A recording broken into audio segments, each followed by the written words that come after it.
I have a question for you, Scout leaders. I'm not going to tell you the answer. I want to see if you know the answer. So this is the scenario. Picture this. You're here, Scout camp, Cub camp, Beaver camp. In fact, I'm here on group camp. I am the Nights Away permit holder.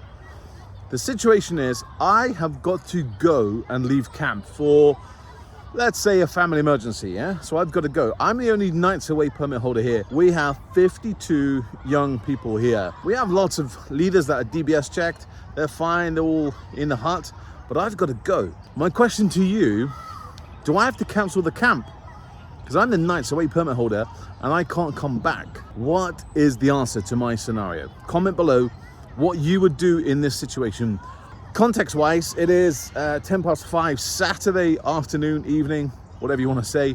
And pickup time is tomorrow, 1600 hours. So we've got literally another 23 hours here at camp, but I've got to go.